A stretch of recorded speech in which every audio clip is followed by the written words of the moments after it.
Parce que je pense qu'il n'y a pas d'issue. D'aucuns diront que peut-être qu'il n'y avait pas d'issue pour moi. Mais si il n'y avait pas d'issue pour moi, c'est qu'il y a des personnes qui se sont levées pour fermer la porte. Et si il y a des personnes qui sont effectivement levées pour fermer la porte, que j'ai donné ma vie à Jésus-Christ, c'est que ce n'est pas encore fini pour moi. Exactement. Mais si des personnes ont fermé la porte, que moi, je cherche d'autres chemins pour passer, alors c'est que je suis fini. Alors Serge, la question ou encore la notion de porte fermée, comment vous la voyez? Est-ce que c'est physique ou est-ce que c'est spirituel ou est-ce que c'est mystique? C'est pas physique. C'est spirituel dans le sens où, c'est ce que je dis toujours, sur cette terre des hommes où nous sommes, nous pouvons marcher ensemble. Nous pouvons emprunter le même chemin, mais on n'est pas obligé d'avoir la même destinée. Les résultats ne sont pas forcément les mêmes. Les résultats ne sont pas forcément les mêmes. Il y a des personnes qui commencent quelque chose ensemble. Sur le chemin, il y en a d'autres qui tombent. C'est comme l'école. Hein? C'est comme l'école. C'est comme si on allait en guerre. Ouais. Chacun a ses armes. Le monde spirituel, c'est comme des armes. Chacun a ses armes. Donc il y a une question de spiritualité, de mysticisme dans la famille des coupés décalés. C'est ce qu'on doit pouvoir retenir là. Non, je ne dirais pas qu'il y a du mysticisme. C'est un peu trop dire. Je ne suis pas là. C'est un peu trop fort. Voilà. Parce que, comme on le dit si bien, en tant que chrétien, hein, il y a une chose que moi je respecte. Dans ma chrétienté, je respecte la position de tout le monde. Ça, c'est bien dit. Je respecte le choix de tout le monde. Mais si quelqu'un fait un mauvais choix que je vois, je peux lui dire, mon frère, juste l'interpeller. Le chemin sur lequel tu es, il n'est pas bon. Parce que j'ai dit une fois à un petit frère qui était en train d'emprunter un chemin, qui est venu me demander des conseils. Ouais. Je lui ai dit, petit frère, un vieux assis voit toujours plus loin qu'un jeune debout. Parce qu'il sait où mène le chemin. C'est vraiment sage. Le chemin que tu es en train d'emprunter, j'ai vu des personnes de ma génération emprunter ce chemin et je sais où ils sont au jour d'aujourd'hui où je te parle. Donc, ce n'est pas le genre de chemin que tu dois emprunter. Et s'il a choisi ce chemin comme modèle, en tout cas, ce n'est pas le bon modèle. Ce n'est pas le bon modèle. Ça marche. Serge Défalé, tout à l'heure, vous avez évoqué l'une des raisons qui est certainement à l'origine de ce changement et de ce bouleversement dans votre vie, non seulement personnelle, mais également artistique. Oui. C'était la bien mauvaise et fâcheuse nouvelle qui porte sur le décès de Doug Saga. Okay. Doug Saga, aujourd'hui, après son décès, effectivement, a fait couler beaucoup d'encre. Okay. Des raisons multiples ont évoqué ce qui pourrait être à l'origine ou à la base de sa disparition.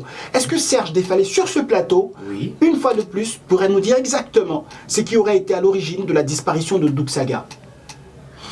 Bon, sincèrement... Sans faux fuyant. Sans faux fuyant. Sincèrement et personnellement, comme je le dis si bien et je le répète, vous savez, nous sommes sur la terre. Sur la terre des hommes où nous sommes, à un moment donné de la vie de chacun de nous, il y a des choix qui s'opposent à nous. Si Doug, aujourd'hui, n'est plus de ce monde, franchement, je ne pourrais pas dire que Doug est mort de ti, est mort de ça. Non. Mais il y a une chose dont moi je suis sûr. Tout est une question de choix. Tout est une question de choix. Et normalement, quand les gens ouvrent les yeux, qu'ils voient que la gloire de Doug a duré que 2 ans. Pas plus. Hein. Ensuite, il a plongé pendant 1 an de maladie. Après cela, s'en est suivi la mort. Alors on retient Doug Saga, gloire 2 ans, 1 année de souffrance, en tout 3 années. 3 années. Super connu et puis connu. Tristement connu. Prends vite, c'est un vite. C'est un vite. Et aujourd'hui, est-ce que la disparition de Doug Saga, parce que c'est forcément votre cas, est-ce que ça influence d'autres acteurs du coupé décalé? Est-ce que ça agit? Parce que effectivement, vous avez signifié tout à l'heure en prélude donc de cet entretien que c'est l'une des raisons qui justifie votre revirement, votre appartenance à Christ. Et ça vous a servi. Et ça vous aide aujourd'hui. Est-ce que vous sentez que le mouvement coupé-décalé, tant décrié à travers vos propos, connaît une régression ou encore c'est en pleine expansion? Bon, pour moi, le mouvement coupé-décalé, je dirais, c'est pas une question de connaître une régression. Le mouvement coupé-décalé, il est là.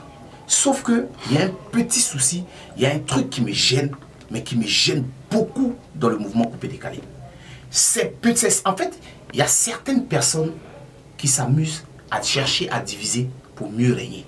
Diviser pour mieux régner, et un artiste l'avait chanté. Voilà.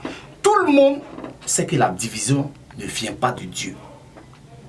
Une personne qui passe son temps à chercher à diviser les autres, cette personne n'est pas en phase avec c'est Dieu. que cette personne n'est pas en phase avec Dieu. Et vous, vous êtes en phase avec Dieu. De Moi, facto, cette personne n'est pas un collaborateur. Je ne cherche pas à diviser qui que ce soit. Tout le monde me connaît dans le milieu. Même quand j'étais encore à fond dans le coupé décalé, je ne suis pas un diviseur.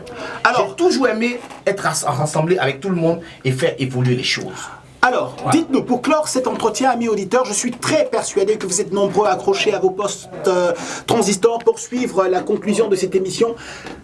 Serge Defallé, Oui. si vous avez un cachet là maintenant de 450 millions d'euros